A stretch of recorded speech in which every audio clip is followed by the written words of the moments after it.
I wasn't planning on falling for anyone that Saturday. I was planning on assembling an IKEA bookshelf, maybe unpacking a few more boxes, definitely ordering pizza for dinner. That was the extent of my ambitions. But then Marcus showed up at my door with his toolbox and that smile that made me forget why I'd been so nervous about asking him for help in the first place. We'd met 3 weeks earlier at the coffee shop downstairs from my new apartment. I'd been struggling with 4 overstuffed moving boxes, trying to prop the door open with my foot while simultaneously preventing an avalanche of my entire life's possessions. He'd appeared out of nowhere, caught the top box before it tumbled, and said something like, "Looks like you could use an extra set of hands." I'd laughed, probably too loud, definitely too relieved, and that was it. We'd been doing that thing where you keep running into each other and pretending it's coincidence, even though you've both started timing your coffee runs to overlap. When I mentioned I was drowning in furniture assembly instructions written in what I'm pretty sure was ancient hieroglyphics, he'd offered immediately. "I'm actually pretty good with that stuff," he'd said, and I'd tried not to read too much into how quickly he volunteered or how his eyes lit up when I said yes. Now here he was, standing in my half-unpacked living room, looking around with this expression I couldn't quite read. Not judgment exactly, more like curiosity mixed with something softer.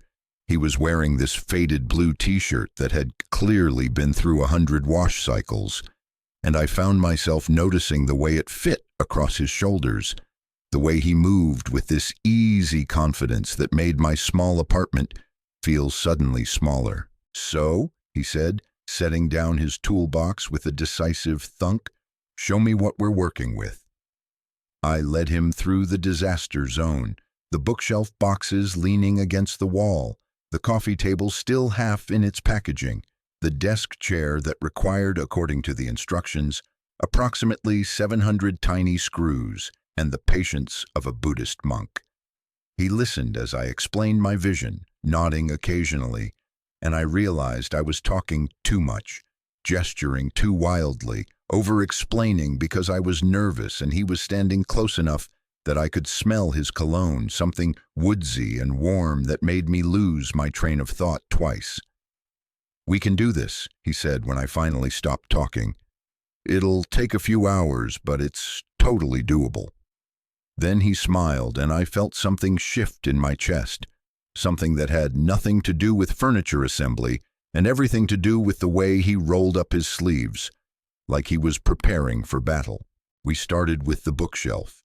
It seemed like the most straightforward option, which should have been my first clue that nothing about this day was going to be straightforward. Marcus spread out the instructions on the floor, studying them with an intensity usually reserved for decoding military strategy. I sat across from him, organizing the hardware into little piles, hyper-aware of every time our hands accidentally brushed, reaching for the same screw or wooden panel. "Okay," he said after a few minutes.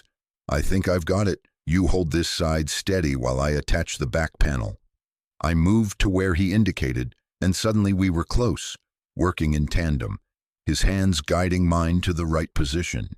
He smelled like laundry detergent and something uniquely him, and I had to concentrate very hard on not dropping the panel I was holding.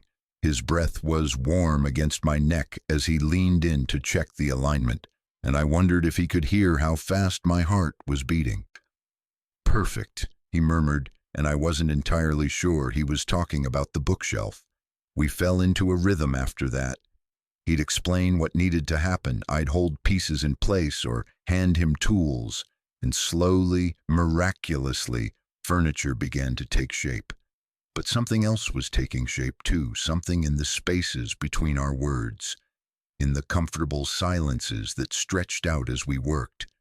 He told me about his job as a graphic designer, about how he'd moved to the city 5 years ago, knowing nobody, about his collection of vintage concert posters that covered every wall of his apartment. I told him about my new position at the marketing firm, about leaving my hometown and everyone I'd ever known, about feeling simultaneously terrified and exhilarated by starting over. "It takes guts," he said at one point, tightening a bolt on what was now recognizably a coffee table. "Starting fresh somewhere new, I remember those first few months. It's lonely until suddenly it isn't." The way he looked at me when he said that last part made my stomach flip. Like maybe he was saying something more than just general wisdom about moving to a new city. Like maybe he was talking about right now, this moment, us sitting on my floor surrounded by Allen wrenches and instruction manuals. By the time we finished the coffee table, it was early afternoon. Sunlight streamed through my windows, catching dust motes in the air, turning everything golden and hazy. Marcus sat back on his heels, surveying our work with satisfaction. "Two down," he announced. "How are you feeling? Need a break?" I should have said yes. Should have suggested lunch, a natural pause point, maybe an easy exit for him if he wanted to take it. Instead, I heard myself say, "I think we're on a roll. Want to tackle the desk chair?" His smile was immediate and genuine. "Absolutely. Let me just grab some water first." I showed him to the kitchen, which was still mostly boxes labeled kitchen stuff, in my increasingly illegible handwriting. He found 2 glasses in the one cabinet I'd managed to unpack, filled them from the tap, and handed me one. Our fingers touched in the exchange, lingered a fraction of a second longer than necessary. Neither of us mentioned it. Neither of us pulled away quickly. The desk chair proved to be our greatest challenge yet. The instructions were a nightmare of numbered steps and tiny diagrams that seemed to contradict each other. We spread everything out in what was supposed to be my office, a small second bedroom that currently contained nothing but boxes and ambition. Marcus sat cross-legged on the floor, squinting at the instruction sheet, while I sorted through what appeared to be several thousand identical screws. "I think," he said slowly, "that part A is supposed to connect to part F, but I'm not seeing how that's physically possible without defying the laws of physics." I laughed, and he looked up, grinning. "I'm serious, look at this." He held up 2 pieces of metal that clearly had no business connecting to each other. "This is a test. IKEA is testing us. What happens if we fail? We have to eat at their cafeteria for the rest of our lives. Those Swedish meatballs become our entire existence." "There are worse fates," I said, and he laughed, really laughed, the kind that made his whole face light up. "We eventually figured out the chair through a combination of stubbornness, creative interpretation of the instructions, and what Marcus called aggressive optimism. When it was finally assembled, he sat in it triumphantly, spinning in a slow circle. "Victory," he declared. "We have conquered the chair." I checked my phone and was shocked to discover it was almost 5. We'd been at this for 6 hours. 6 hours that had felt like maybe 30 minutes. "I can't believe how long this took," I said. "You must be exhausted and starving. I promised you pizza like 3 hours ago." He stopped spinning, looked at me with this expression I couldn't quite read. "I'm not exhausted," he said quietly.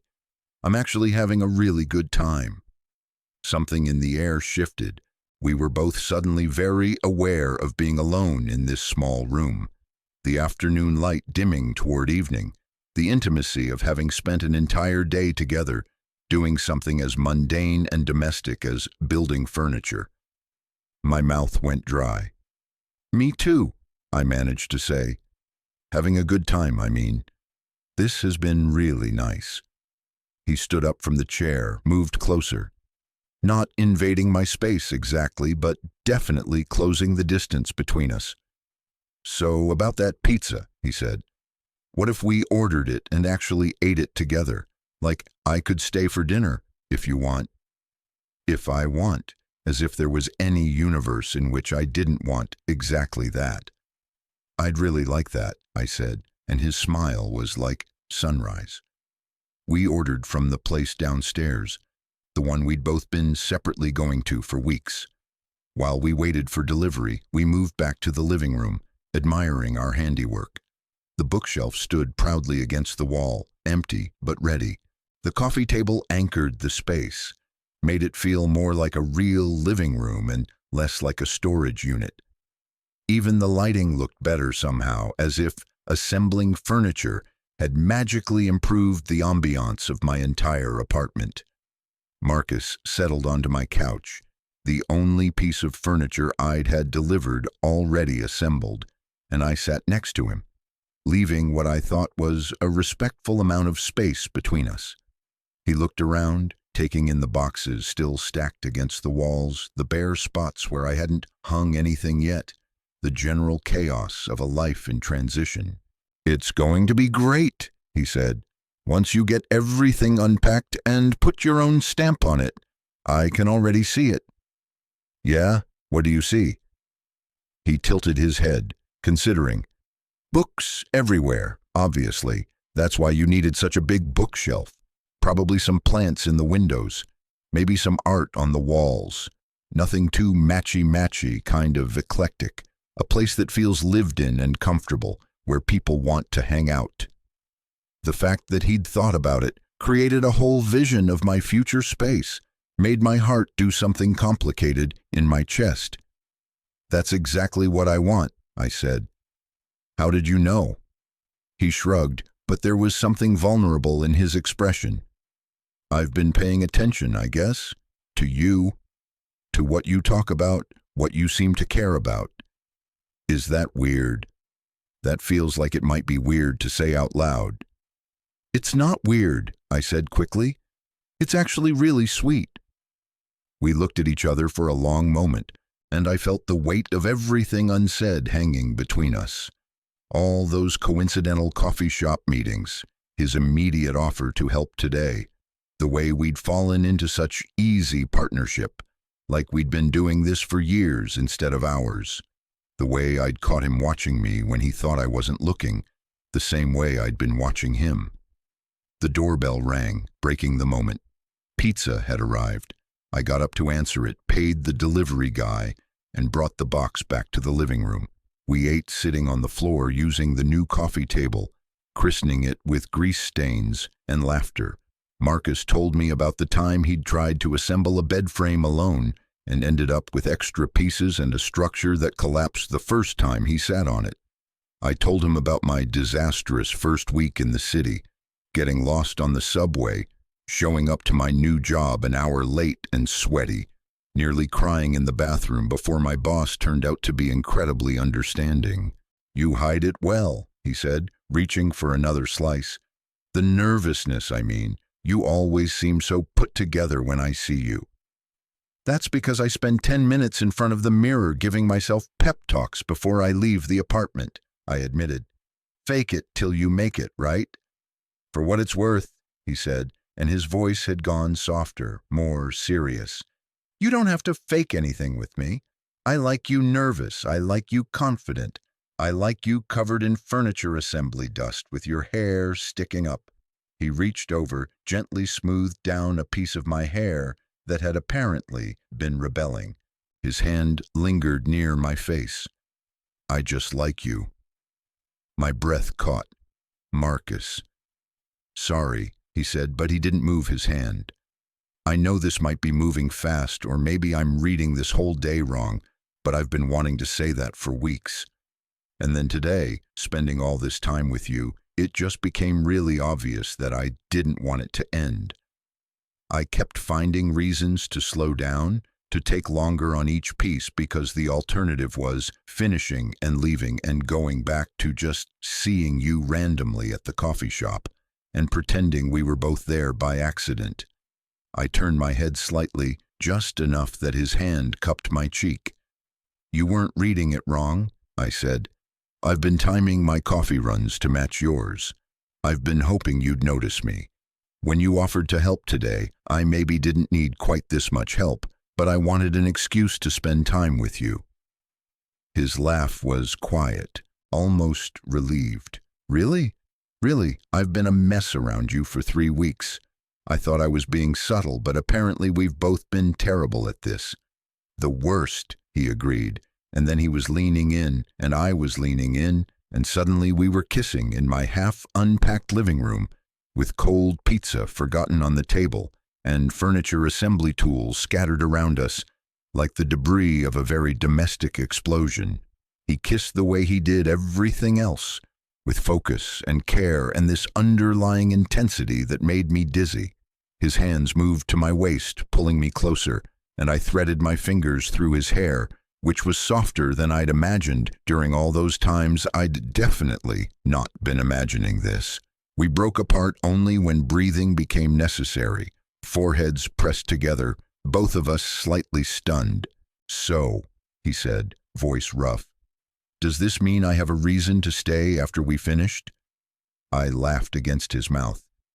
"I think we can find several reasons." We did eventually eat the rest of the pizza, though it was cold by then, and neither of us cared. We stayed on the floor, my back against the couch, his arm around my shoulders, talking about everything and nothing.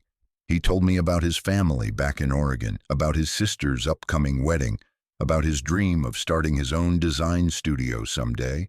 I told him about my complicated relationship with my hometown, about choosing myself and my career over staying where I was comfortable, about how scary and lonely and right it had all felt.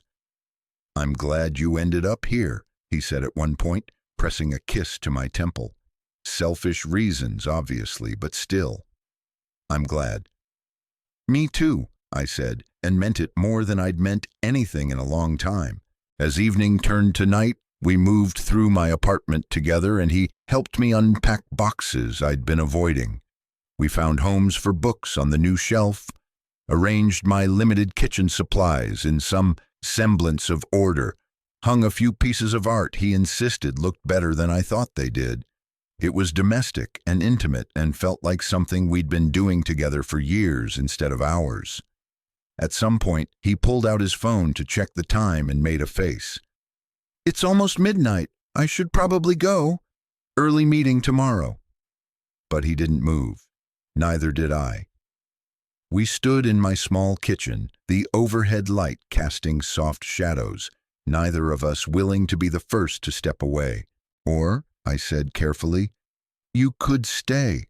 Not like that necessarily, just stay. We could watch a movie or keep talking or fall asleep on the couch. I'm not ready for today to be over yet." His smile was slow and warm and everything I'd been hoping for. I'd really liked that. We ended up on the couch with some movie neither of us watched playing on my laptop. He held me against his chest, his heartbeat steady under my ear, his fingers tracing absent patterns on my arm. We talked in quiet voices about nothing important and everything important, the kind of conversation that only happens in the small hours when the world feels like it belongs only to the two of you. I must have fallen asleep at some point because I woke to early morning light, and Marcus still there, still holding me, awake and watching me with this soft expression that made my heart ache in the best way. "Hi," he whispered. "Hi," I whispered back. "You stayed." "Of course I stayed. You asked me to." Such a simple statement, but it felt like a promise of something bigger, that he'd stay when I asked, that this wasn't just one day, one impulsive kiss, one night on the couch, that maybe we were building something here too, something that required patience and care and the willingness to figure out the instructions as we went. "I'm really glad you helped me move my furniture," I said. He laughed quietly. "Best excuse I've ever had to spend a whole day with someone I was too nervous to actually ask out." "You were nervous?" "Terrified. You're way out of my league." I pushed up on my elbow to look at him properly. "That's ridiculous. You're the one who's out of my league. You're kind and funny, and you know how to assemble IKEA furniture without crying. That's basically superhero territory." He pulled me back down, kissed the top of my head. "Then I guess we're both idiots who got lucky." We stayed like that as the sun rose higher, neither of us willing to move, to break whatever spell had been cast over the last 18 hours. Eventually, reality would intrude. He'd have to leave for his meeting. I'd have to finish unpacking. We'd have to figure out what this was, what we wanted it to be, how to build something real out of one perfect day. But for now, in my half-unpacked apartment with furniture we'd assembled together and a future that felt suddenly full of possibility, we just held each other and let the morning light wash over us, grateful for Swedish furniture instructions and the courage to ask for help and the unexpected ways that life can shift in a single day when you let the right person in.